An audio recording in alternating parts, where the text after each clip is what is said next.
Okay. Hello friends. இந்த வீடியோல நம்ம எக்ஸர்சைஸ் 3.4 தான் ஸ்டார்ட் பண்ண போறோம். அதுக்கு முன்னாடி லாஸ்ட் வீடியோ என்ன பார்த்தோம்னு சொல்லிட்டேன். ஸோ லாஸ்ட் வீடியோல எக்ஸர்சைஸ் 3.3ல அப்ஜெக்டிவ் டைப் கொஸ்டின்ஸ் கம்ப்ளீட்டா முடிச்சிருந்தோம். ஸோ இதெல்லாம் தான் பார்த்தோம். இது எல்லாத்தையும் பார்த்தோம். Objective type questions from exercise 3.3 தான் ஃபுல்லா கம்ப்ளீட் பண்ணோம். அந்த வீடியோ பார்க்கலாம். அந்த வீடியோ பார்த்துட்டு இன்னைக்கு வீடியோ பாருங்க. ஸோ இன்னைக்கு வீடியோ நான் ஸ்டார்ட் பண்றேன். Exercise 3.4 first question. Okay. The maximum speed of some of the animals are given below. எலிஃபென்ட்டோட ஸ்பீட் வந்து 20 கிலோமீட்டர்ஸ் பர் ஹவர். அப்புறம் வேற என்ன கொடுத்துருக்கான்? லைனோட ஸ்பீட் வந்து 80 கிலோமீட்டர்ஸ் கொடுத்துருக்கான். சீத்தாவோட ஸ்பீட் 100 கிலோமீட்டர்ஸ் கொடுத்துருக்கான். Elephant 20 kilometres. Find the following ratios of their speeds in simplified form and find the which ratio is the least. Okay, எந்த ரேஷியோ? மூணு ரேஷியோ கொடுத்துருக்கான். அந்த ரேஷியோ கண்டுபிடிச்சு எதுக்கு இருக்கிறதுல கம்மி ரேஷியோன்னு கேட்டிருக்கான். அவ்வளவுதான். ஸோ ஒரு கொஸ்டினா அதில் டேக்கிள் பண்ணலாம். எலிஃபென்ட் அந்த லைன். எலிஃபென்ட்டோட ஸ்பீட் என்னது? இப்போ வேற கலர். எலிஃபென்ட்டோட ஸ்பீடு வந்து speed of elephant speed of elephant speed of elephant elephant 20 kilometres, 20 kmph, 20 kilometers per hour, 20 kmph எழுதிக்கிறாங்க. 20 kilometers per hour. Speed of lion என்னது? லைன் வந்து என்ன கொடுத்துருக்கான்? 80 கிலோமீட்டர்ஸ் கொடுத்துருக்கான். லைன் வந்து 80 kilometres. So speed of lion is 80 kilometres per hour. 80 kilometres. இந்த ratio தான் first கேட்குறான். Speed of elephant with respect to line இதான் கேட்குறாங்க. So 20/80 kilometres per hour. So 20/80 எவ்வளோ வரும்? 20/80. 80 எப்படி எழுதலாம்? 20 into 4 எழுதலாமா? எழுதலாம்.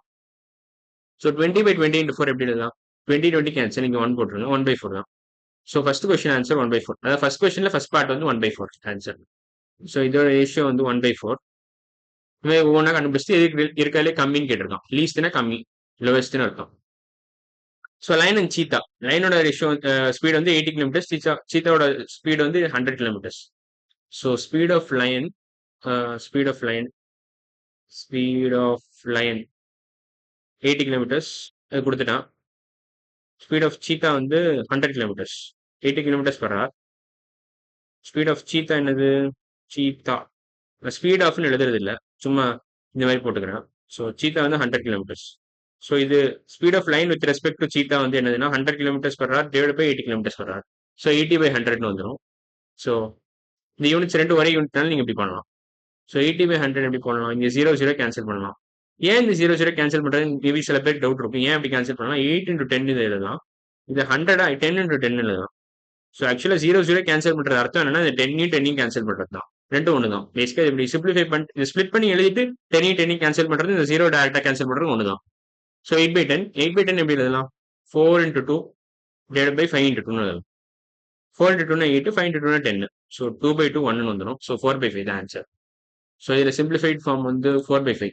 லைன் அண்ட் சீத்தா வந்து 4/5 வரும். 4/5. லாஸ்ட் எலிஃபென்ட் அண்ட் சீத்தா இதான் இருக்கிற லீஸ்ட்னு நினைக்கிறேன். எதுக்கும் செக் பண்ணிடுறேன். எலிஃபென்ட்டோட ஸ்பீட் 20 கிலோமீட்டர்ஸ் per hour. சீத்தாவோட speed 100 kilometres per hour. So elephant with respect to cheetah. எலிஃபென்ட்டோட speed 20 kilometres per hour AMPH. சீத்தாவோடது 100 கிலோமீட்டர்ஸ் per hour AMPH. நான் ஃபுல் ஸ்டேட்மெண்ட் எழுத போகிறது இல்லை, எழுதினா டைம் வேஸ்ட் ஆயிரும். ஸோ 20/100 தான் ஆன்சர். ஸோ 20/100. ஏன்னா இது ரெண்டும் ஒரே ரேஷியோ ஒரே யூனிட்ஸ்ல இருக்கு. ஸோ இப்படி பண்ணலாம் நீங்க. இன்கேஸ் யூனிட்ஸ் வேற வேற இருந்துச்சுன்னா ஒரே யூனிட்ஸ் கன்வெர்ட் பண்ணிட்டு நீங்க அப்புறமா ரேஷியோ எடுக்கணும். ஸோ 20/100 எப்படி எழுதலாம்? 20 into 5 எழுதலாம். 20 into 5. 20 கேன்சல் ஆயிரும். 1/5 வரும். ஸோ ஃபைனல் ஆன்சர் வந்து ஃபர்ஸ்ட் கொஸ்டின்ல தேர்ட் பார்ட் 1/5. ஸோ 1/5. ஸோ 1/5 பெருசா 4/5 பெருசானா 4/5 தான் பெருசு. 1/5க்கும் 1/4க்கும் தான் இப்போ கம்பேரிசன். இது ரெண்டுத்துக்கும் தான் கம்பேர் பண்ணுவோம். ஸோ 1/5 பெருசா 1/4 பெருசா? இதுக்கு நீங்க என்ன பண்ண போறீங்க? இதுக்கு எல்சிஎம் எடுக்கலாம் ஒண்ணு. இல்லைன்னா இன்னொரு லாஜிக் என்னன்னா, இந்த இடத்துல டினாமினேட்டர் எதுல பெருசுன்னு பார்க்கணும். டினாமினேட்டர் பாத்தீங்கன்னா இதுக்கு தான் பெருசு. டினாமினேட்டர் ஒரு நம்பருக்கு பெருசா இருந்துச்சுன்னா ஓவரால் குவான்டிட்டி குட்டியா இருக்கும். அதை நான் முந்தைய எக்ஸ்பிளைன் பண்ணியிருக்கேன் ஒரு வீடியோல. ஸோ 1 divided by பிக் நம்பர்னா பிக் நம்பர்னா ஓவரால் குவான்டிட்டி ஸ்மாலா இருக்கும். ஓவரால் அதாவது இந்த பிராக்கெட் வந்து ஸ்மாலா இருக்கும். 1 divided by ஸ்மால் நம்பர்னா கம்பேர் டு இந்த நம்பர். இப்போ 1 divided by ஸ்மால் நம்பர்னா ஸ்மால் நம்பர் ஓவரால் குவான்டிட்டி கொஞ்சம் பெருசா இருக்கும். இதை கம்பேர் பண்ணும்போது பெருசா இருக்கும். பிக் கம்பேர் டு எதுனா இது இதை விட பெருசா இருக்கும். இதை விட இது பெருசா இருக்கும். அவ்வளவுதான். இதையும் கம்பேர் பண்றோம். So 1 divided by 5 is always greater than 1 divided by 4. இப்போ எல்சிஎம் எடுத்துறேன்னா எல்சிஎம் 5க்கும் 4க்கும் 20 தான் வரும். 5 and 4 எல்சிஎம் எடுத்தீங்கன்னா 20 தான் வரும். எல்சிஎம் எப்படி எடுக்கணும்னு தெரியலன்னா என் சேனல் நான் ஒரு வீடியோ போட்டிருக்கேன், அந்த வீடியோ பாருங்க. ஸோ 5க்கும் 4க்கும் எல்சிஎம் வந்து 20 வரும். ஏன்னா இது ரெண்டும் காமனா எதுவும் கிடையாது. ஸோ மல்டிப்ளை பண்ணி உங்களுக்கு 20 கிடைச்சிடும். 5 into 4 equal to 20. So LCM 20 தான். இதை அழிச்சிடுறேன். சரி, ஓகே, அழிச்சாச்சு. ஸோ 1/5க்கும் 1/4க்கு எல்சிஎம் 20 கிடைச்சோன்னா என்ன பண்ணணும், into 4 divide by 4 into 5 divide by 5.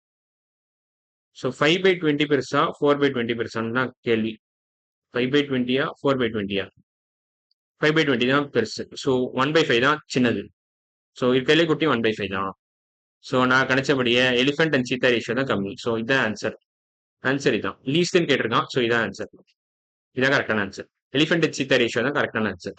So second question போனோம். அதுக்கு முன்னாடி ஸ்பேஸ் கிளியர் பண்ணிக்கிறேன். இது பார்த்து நோட் பண்ணிக்கோங்க இதெல்லாம். So second question. Particular high school has 1,500 students and 50 teachers, 5 administrators. If the school grows to 1,800 students and the ratios are maintained, இதான் முக்கியமான வார்த்தை. Ratios are maintained, then find the number of teachers and administrators. இதான் கேட்டிருக்கோம். So ஒரு ஸ்கூல்ல வந்து பாத்தீங்கன்னா இப்போ 1,500 ஸ்டூடெண்ட், 1,500 பியூப்பிள்னு வச்சுக்கலாம். பியூப்பிள்ஸ் 50 teachers, 5 administrators, 5 adminன்னு வச்சுக்கிறேன். 5 admin. இப்ப ஒரு அட்மின் இருந்தா எவ்வளவு டீச்சர்ஸ் இருப்பாங்க? ஒரு அட்மின்னா லெட்ஸ் சே ஒரு அட்மின்னா டிவைட் பை 5 பண்ணணும். இப்போ இங்கே டிவைட் பை 5 பண்ணணும். ஏன்னா இதெல்லாம் for every 1,500 pupils you have 50 teachers, for every 50 teachers you have 5 admins. So ஒரு அட்மின்னா எவ்வளவு டீச்சர்ஸ் இருக்கும்? 10 டீச்சர் இருக்கும். For every 10 teachers you have 1 admin. For every இதுவும் டிவைட் பை 5 பண்ணணும். ஏன்னா இது எல்லாமே ரேஷியோஸ் ஆர் மெயின்டைன் கொடுத்துட்டான். ஸோ அதனால பிரச்சனை இல்லை. ஸோ 1,500 டிவைட் பை 5 என்னது? 15 into 100 divided by 5. இங்க into 3 போடலாம். இதுக்கு அடிச்சிடலாம். So 3 into 100 300. ஸோ 300 pupilsக்கு, pupilனா ஸ்டூடெண்ட்னு அர்த்தம். pupilsக்கு for every 300 pupils you have 10 teachers, for every 10 teachers you have 1 admin. இப்போ என்ன கேட்டிருக்காங்கன்னா இது 1,800 மாத்திரம் என்ன வரும்னு கேட்டிருக்கலாம். ஸோ என்ன பண்ணணும்னா இங்க இதையும் குறைச்சிக்கிறேன். ஸோ 1,800 pupilsக்கு into 6 போடணும். இங்க into 6 போட்டீங்கன்னா 1,800. இப்போ இதையும் into 6 போடணும், இதையும் into 6 போடணும். அப்பதான் உங்களுக்கு ரேஷியோ மெயின்டைன் ஆகும். ஸோ யூனிட்டரி மெத்தட் யூஸ் பண்ணி இது ஈஸியா சால்வ் பண்ணிடலாம். அப்படிதான் சால்வ் பண்ணியிருக்கேன். நான் சொல்லிக்கிறேன் என்ன மெத்தட்னு சொல்லிடுறேன். So 1,800 pupils is equivalent to 60 teachers. 60 teachers for every 1,800 pupils you have 60 teachers and 6 admins. 6 admins. So இதான் ஆன்சர். ஸோ ஆன்சர் வந்து இதான் பேசிக்கா 60 teachers 6 admins தான் ஆன்சர். ஸோ ஆன்சர் வந்து find the number of teachers na 60 and 6 respectively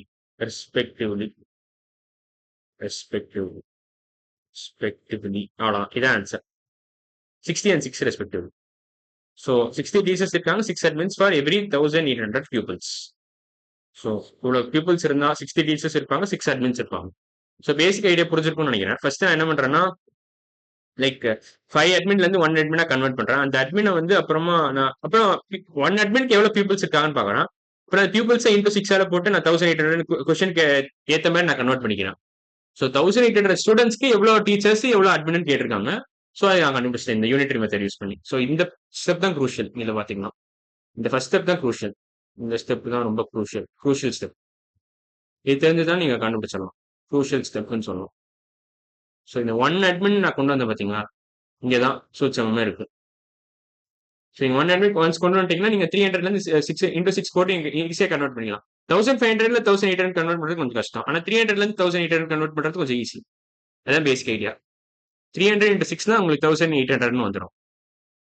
இதுவும் easy தான். இந்த எல்லா மல்டிபிளிகேஷனும் ஈஸி தான். 1 admin into 6னா 6 admins வந்துடும். 10 teachers into 6னா 60 teachers வந்துடும். ஸோ இன்னைக்கு வீடியோல நம்ம first question second question from exercise 3.4 முடிச்சிட்டோம். அடுத்த வீடியோல நம்ம என்ன பார்க்க போறோம்? தேர்ட் கொஸ்டின் ஃப்ரம் எக்ஸைஸ் 3.4 தான் பார்க்க போறோம்.